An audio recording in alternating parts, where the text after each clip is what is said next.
You're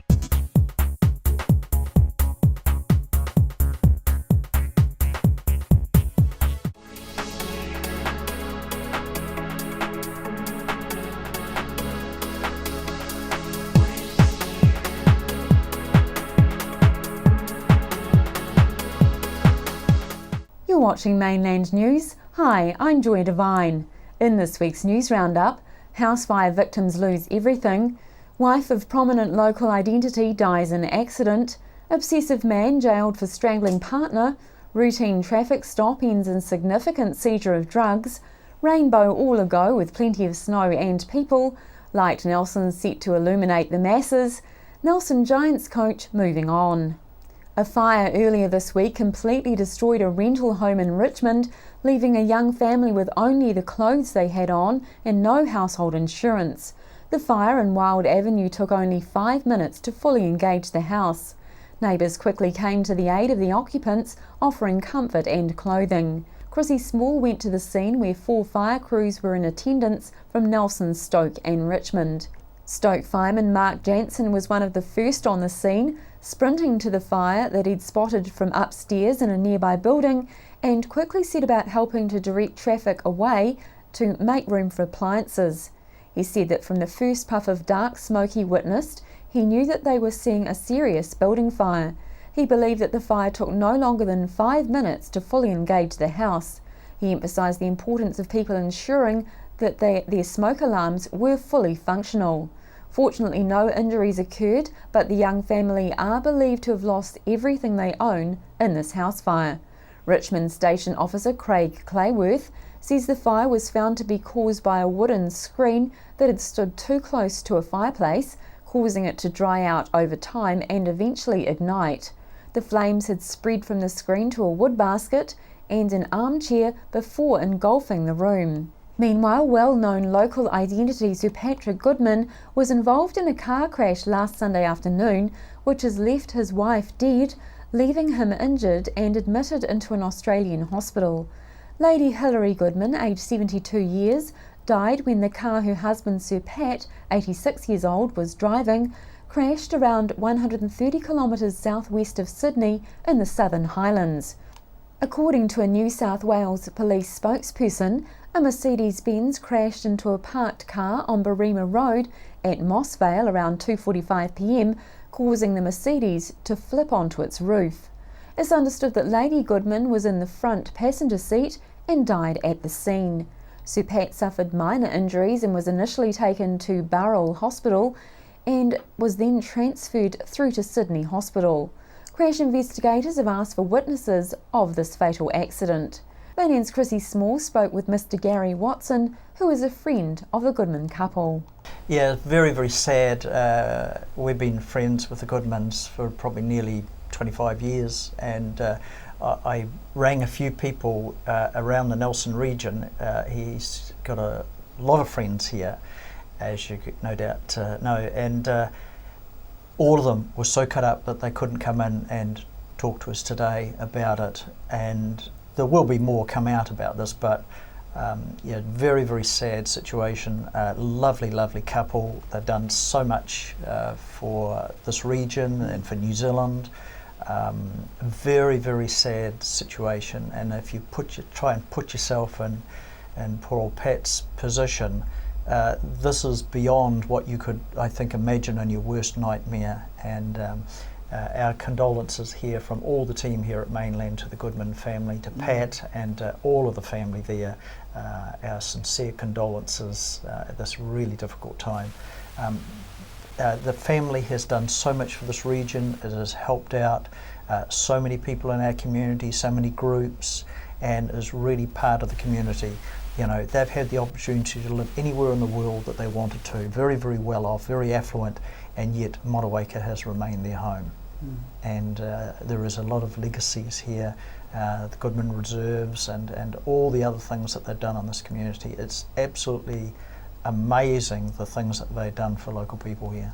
Yeah, well, it's going to be a sad loss for the Goodman family and for the community. There is going to be a funeral in Sydney, and there will also be a service here in Nelson as well, and that'll be announced at a later date. But Yeah, we really feel for the folks, and you know, it's really quite hard to actually put into words.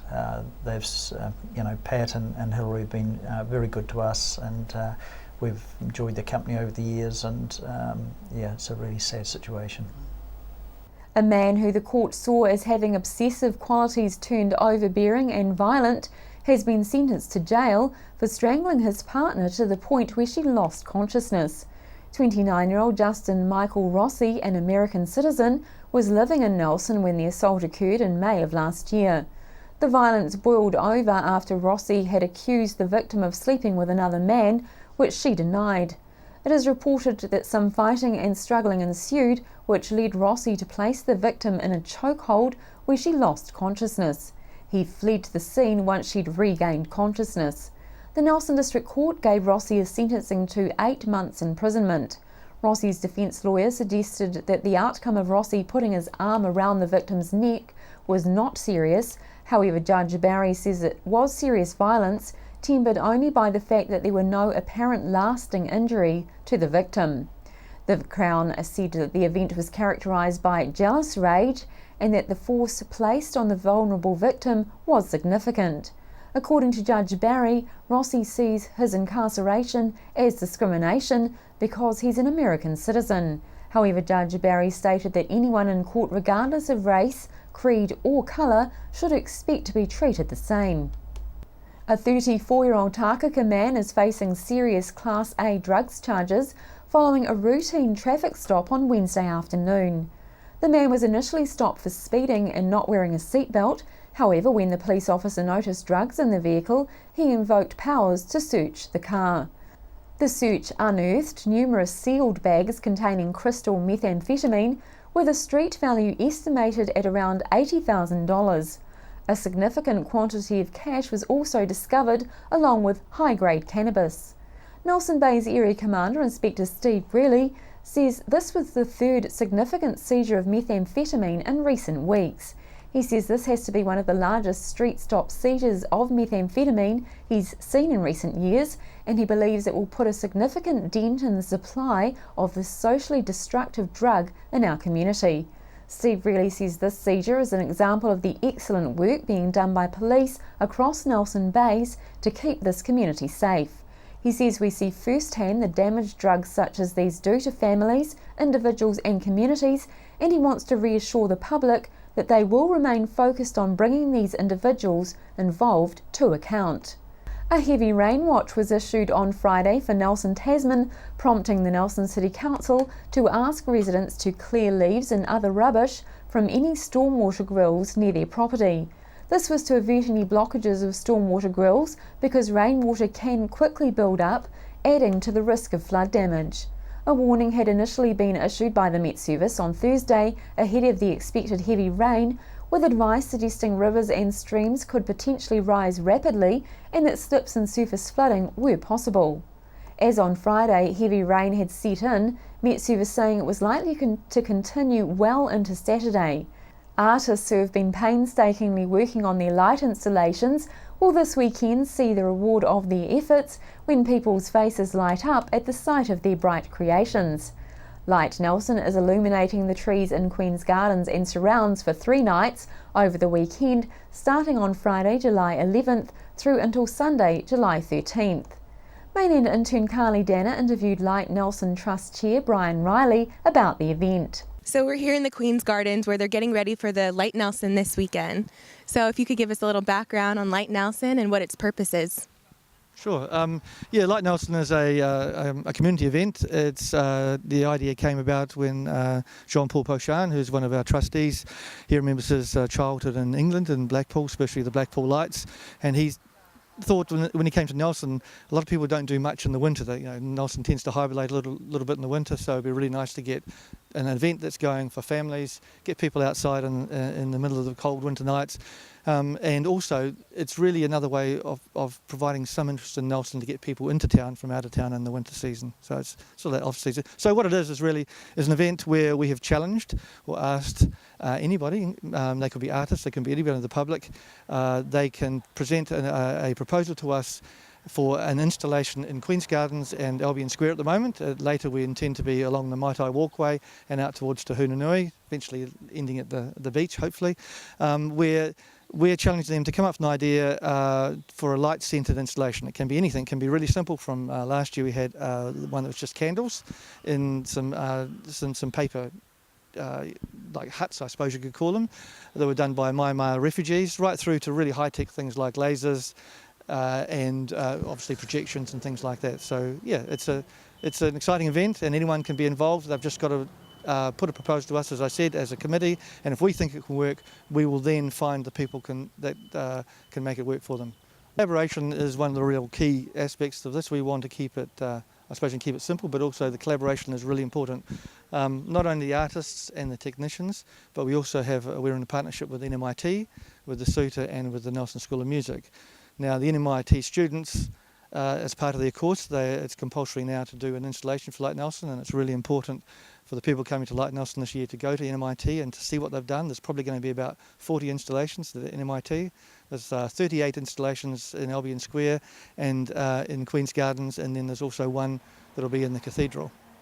The actual spirit is fantastic, and it's just trying to ignite that sort of artistic spirit of Nelson. You know, there's a lot of people out there in Nelson that have got incredible talent and skills, and we just want to get them out and about and doing something really interesting. That becomes a community event. I mean, it's for everybody in the community, and you know, last year especially, we had 16,000 people last year. We weren't sure how many would come here, but we got 16,000 through the gates, and there's everybody here, from little kids coming in at 5:30 with their teddies and their pajamas, wandering through the park, to there's a couple of old people on Zimmer frames and walkers that walking through the park, and everything in between. So I think without doubt, the thing I really was impressed about me last year when I was on the gate for the Saturday night was seeing people come out of the park, talking to their kids, talking about what they'd seen, and just the big smiles on their faces, and I think that's fantastic. Yeah, no, it does. It's the rain forecast. Yeah, the forecast for tomorrow is not looking good at the moment. We can handle drizzle and light winds. Really heavy torrential rain and high winds is not that great for us. We're using lasers and electricity. Obviously, we have to be careful about that, but. We're thinking hopefully, we're looking positively on it, and we'll see what happens. At the moment, the front seems to be holding, so we'll see where it goes. Certainly Saturday and Sunday are looking really good, yeah. And in fact, I think there might be some fog on Sunday, so that might be even more interesting. Last year we had about 18, we've got 38 as I said this year. There's a really wide variety of installations again this year, pretty much like we had last year in the sense we had a huge gambit. We've got people that are fire dancers, we've got the sheep behind us, which you can probably see in the back of this. We've got lasers, a couple of lasers being involved, working. One of them, if you speak into the laser, you'll see your speech patterns on the water and over your top of your head. Another one is a recreation of the Rewaka resurgence. So there's some pretty exciting things. We've got the Talking Trees project, which I do need to mention, and that's a really important one. It's one of our major installations this year. We've lit 14 trees in here and in Albion Square, and each tree has a poem associated with it. So each of the trees is a heritage tree, so it has a history to it.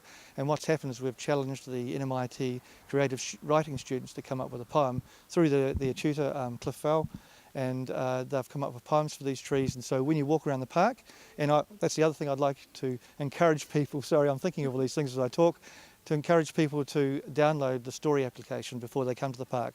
It's an application we're using here, which when you walk around the park, it'll tell you a bit about what each of those installations are, but also with the trees, you'll hear the poem, you'll hear the student talking the poem as you walk past the tree. So it's called Story, it's STQRY, so the QR is for the QR code.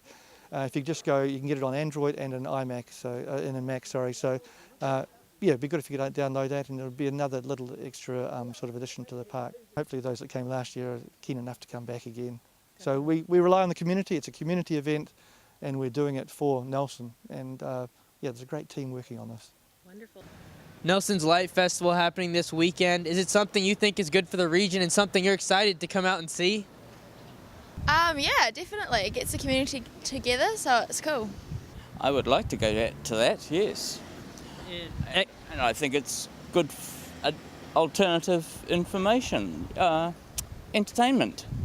I've heard it's good. I've never been to one, but apparently it's really cool and gets like the Nelson community together. Yeah, definitely. Like considering that Nelson, is such a summer spot and attract lots of people during summer here, it's so nice that the town gets together to bring something during the colder months, freezing months for me, not being from here.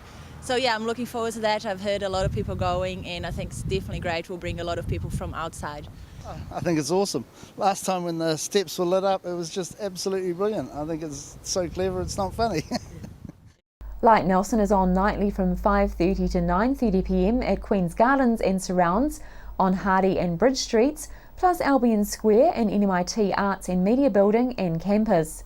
Neon Synth Band performs at the Cathedral 5:30 p.m. nightly. Entry is free. It's hoped that the heavy rain at the start of the weekend had abated by Saturday and Sunday evening. It's all a go at Rainbow Ski Field, which opened last Saturday. Rainbow had a good amount of snowfall last week, which made for a great start at the weekend. Snowmakers made a phenomenal amount of snow in a very short space of time in the lead up to the opening. They say their snowmaking capability is better than it's ever been, on top of the natural snow base. The beginners and intermediate slopes were open last Saturday, and with further terrain to be opened as soon as possible. Chrissy Small spoke with Rainbow spokesperson Richard Strong about how the open day went. So you had a big dump last week.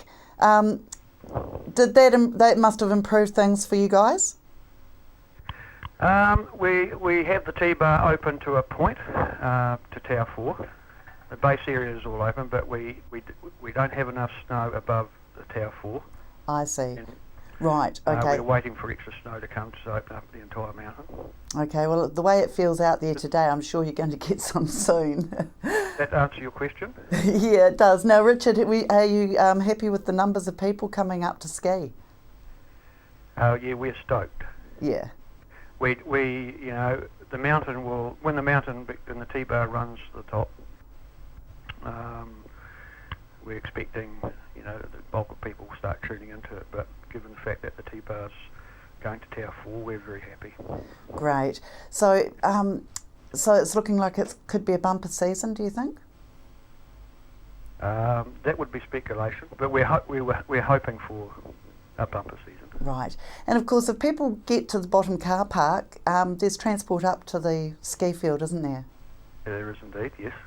Not everyone carries chains. I know it's quite an adventure climbing up that hill in a vehicle, but for the less intrepid explorers, it's probably pay to take the bus, do you think? I think anyone who's a confident driver, the road is well looked after and maintained, and we have chain signs and whatnot. Right. So if someone is feeling, I don't have the list for that. I don't know. Anyway, if someone is feeling, they're not confident in driving, then take the shuttle. Sure. Great. Okay, and of course you've got all the gears up there, so if anyone that doesn't have... rental, yeah, everything's here. Yeah, great. Okay. So, of course we're at the school holidays now, so you'll be seeing a lot of families through there. We certainly hope so. Yeah, we saw yesterday. Great. Nelson has fought hard to preserve Natureland for locals and visitors to enjoy. With new owners on board, the zoo is already undergoing improvements for the future of the zoo. Mainland TV headed out to Natureland to check out the animals and some of the changes. We're here at Natureland where there's plenty of family fun for all ages, even in the winter. And right behind us, we're standing in front of the new turtle enclosure that's recently been revamped. Definitely want to come down here and check it out. The turtle enclosure at Natureland was recently improved for the animals' welfare. The original exhibit didn't provide dirt for the turtles to dig through, had no heated rocks for them to lie on, and the glass enclosure was endangering their well-being. Employees of Natureland say it was an immediate required fix regarding the welfare of the animals. Though to the average outsider it looks like the same exhibit, it's completely new and safer for the turtles. This fix for the animals is the first of many to come as the company looks to create a 10-year plan for reshaping the zoo. The new owners, Mike Rutledge and zoologist Meg Selby, took over the zoo back in late 2013 and have several plans for revamping the different exhibits for the animals. Natureland Zoo, situated at Tahuna Nui Beach, provides plenty of animal-friendly family fun for Nelson locals and visitors. From a collection of mammals like meerkats and monkeys to exotic birds and turtles, Natureland has plenty to see year-round. Have you visited Natureland this year? Always go to Natureland. Yeah, I do.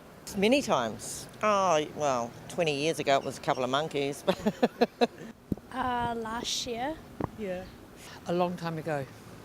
I can't say I have. I've lived here for 4 years and I've never been.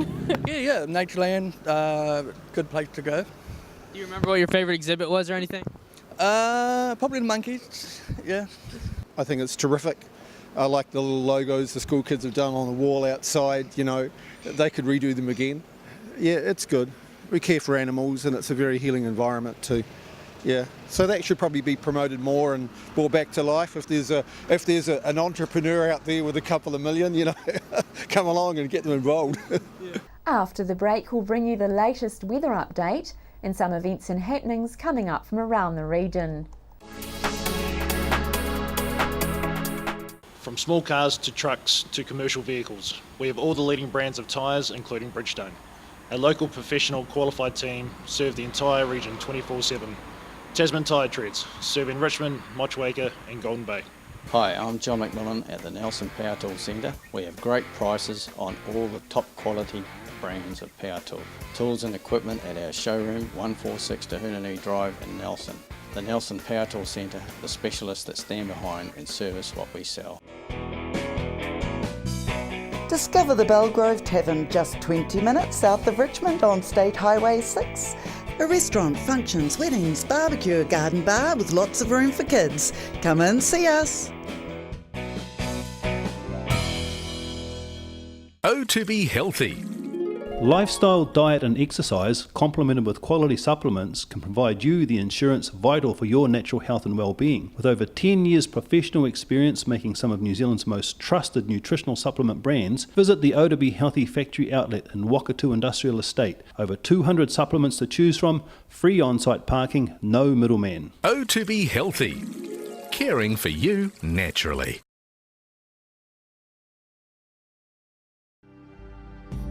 FAV Mobile Solutions are the scooter, walker and wheelchair specialists for the Nelson region. Call in and see the huge range available. Take one for a free test drive and pick up your free booklet guide. They also provide a rescue service if you ever get a puncture or a flat battery. Come in and see Robin and the friendly team at FAV Mobile Solutions in the Richmond Free Car Park opposite the Old Town Hall. Hi, my name's Ian Mortimer. Mortimer Auto Upholstery is your one-stop shop for all your upholstery needs. We do car and boat interiors, boat canopies, ute tonneau covers, canvas and PVC fabrication. Call in and see us in Oxford Mews, 72 Oxford Street, Richmond.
This weekend sees an explosion of creativity in Nelson as 3 major art-related events kick off simultaneously 11th through 13th of July.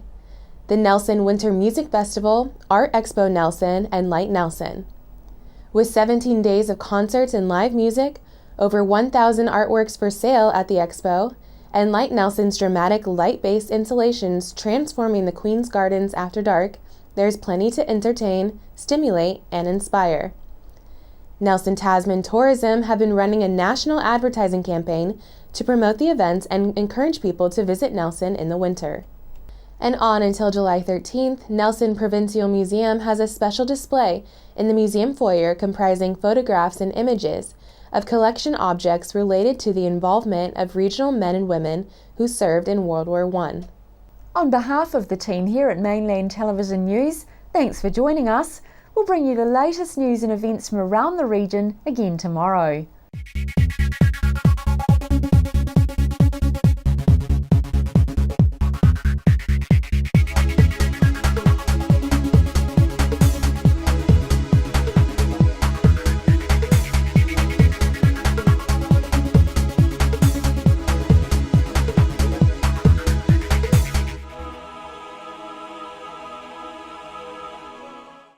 Supporting local content so you can see more of New Zealand on air.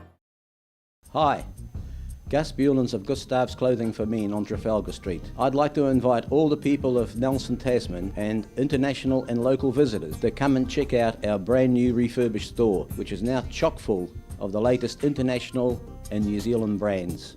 From France, Lacoste; from the UK, Ben Sherman; R.M. Williams; from Sweden, Gant; from the US, Calvin Klein jeans; and from New Zealand, Rembrandt suits, jackets and trousers; Cutler, Berlin and snowy fine merino knitwear. So come on into Gustav's on Trafalgar Street and we'll look after you.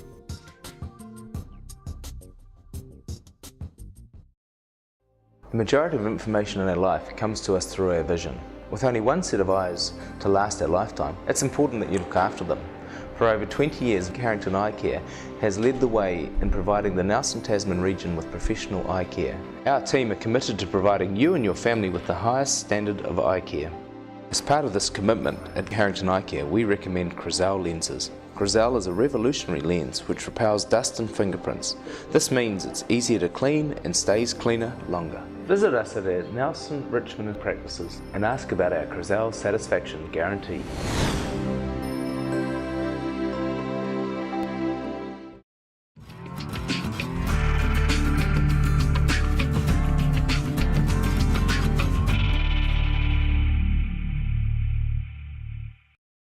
Why would you want to pay as much as $1,000 for a single bed mattress when you can buy a high quality locally made mattress like this for as little as $220? And a queen size mattress could cost you in excess of $3,000, but at Nelson Beds you could have a mattress like this as low as $425. So why would you go out and spend a fortune on your child's bedroom when you can come to Nelson Beds and buy a complete single mattress and base set, a 7-drawer Scotch chest, a headboard and a 3-drawer bedside cabinet for as little as $979? So call and discuss our custom manufacturing options and local after sales service at Nelson Beds, Nelson's only bedding manufacturer.